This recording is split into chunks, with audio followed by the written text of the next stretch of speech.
दोस्तों, कैसे हैं आप सभी। मैं डॉक्टर आनंद व्यास फिर से अपने YouTube चैनल पर आप सभी का स्वागत कर रहा हूं और आशा कर रहा हूं सभी ठीक है, मस्त हैं और मेरे साथ पढ़ाई भी कर रहे हैं। इंटरनेशनल ट्रेड लॉस का सब्जेक्ट चल रहा है। 6 मोस्ट इंपॉर्टेंट क्वेश्चन पर मैं आ गया हूं। 12 क्वेश्चन की ये बहुत ही इंटरेस्टिंग और इंपॉर्टेंट सीरीज होने वाली है। कल के एग्जाम के लिए हमारी पूरी टीम ने पूरे 5 साल के पेपर एनालिसिस किए। हाँ, थोड़ा सा ये सब्जेक्ट दूसरी यूनिवर्सिटीज़ में ज़्यादा मिला, नहीं अपनी यूनिवर्सिटी में कम मिला, क्योंकि ये पहले business loss, business trade loss इस नाम से था, लेकिन इसमें इंटरनेशनल टच दिया गया क्योंकि IB वालों के लिए सब्जेक्ट इंट्रोड्यूस किया गया।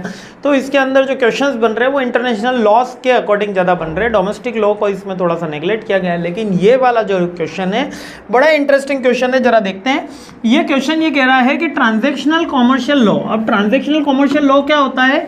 जब एक गुड्स दूसरी जगह जाता है, या वो एयर के थ्रू जा रहा हो, मरीन के थ्रू जा रहा हो, है ना, मतलब सी के थ्रू जा रहा हो, या रोड के थ्रू जा रहा हो, या ट्रेन के थ्रू जा रहा हो, ये लॉ उसके ऊपर इक्वली इंप्लीमेंट होगा। बस इतनी सी बात अपन को याद रखनी है। अब ये ट्रांजैक्शनल लॉ के अंदर अपन केवल पेपर ट्रांसफर को भी इंक्लूड कर सकते हैं, अपन सर्विसेज को भी इंक्लूड कर सकते हैं। मींस कि कंटिन्यूस सर्विसेज, जैसे कि इंडिया में बैठे बैठे किसी ने कहीं पे सर्विसेज दी, कोई लेक्चर दिया, है ना, तो भी वो इस लॉ का फायदा उठा सकता है।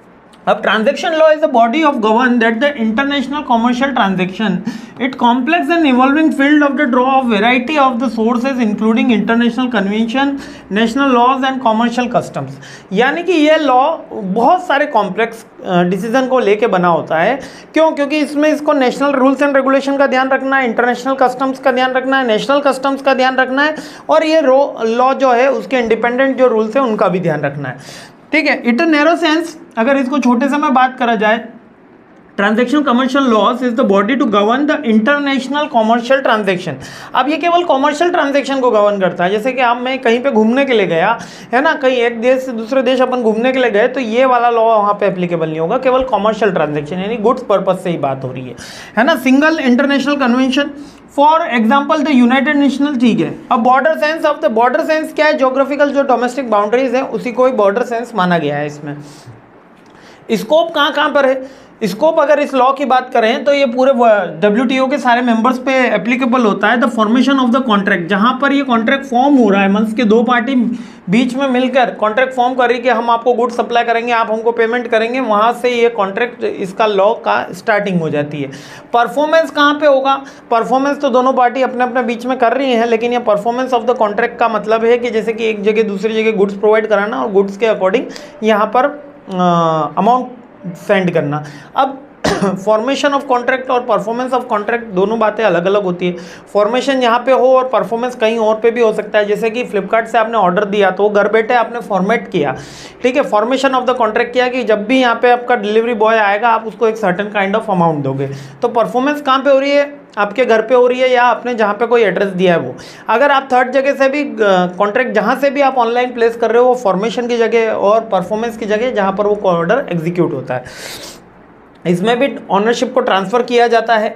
ठीक है। सेटलमेंट ऑफ डिस्प्यूट होता है। बेसिकली जो कॉन्ट्रैक्ट के rules and regulation upon business law के अंदर देखे होंगे आपने, वो के वही सारे के सारे हैं।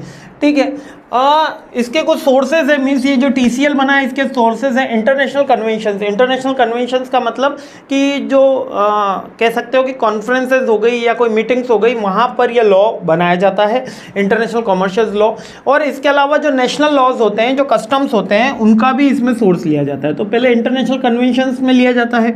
कॉमर्शियल जो कस्टम्स होते हैं, अपने यहाँ पर कौन सा चलता है? एक्सपोर्ट इम्पोर्ट ड्यूटी चलता है ना, तो उसके लॉ इसके अंदर लिए जाते हैं। जो लोकल जो लॉ चल रहा है उसके लिए जाते हैं। जो कॉन्ट्रैक्ट एक्ट चल रहा है, पार्टनरशिप एक्ट चल रहा है, उसके लॉ भी इसके अंदर इंक्लूड होंगे, कस्टम ड्यूटी के भी लॉ इंक्लूड होंगे, और इंटरनेशनल कन्वेंशन में जो बोर्ड ऑफ मीटिंग में डिसाइड हुआ है वो लॉ भी इसमें इंक्लूड होते हैं।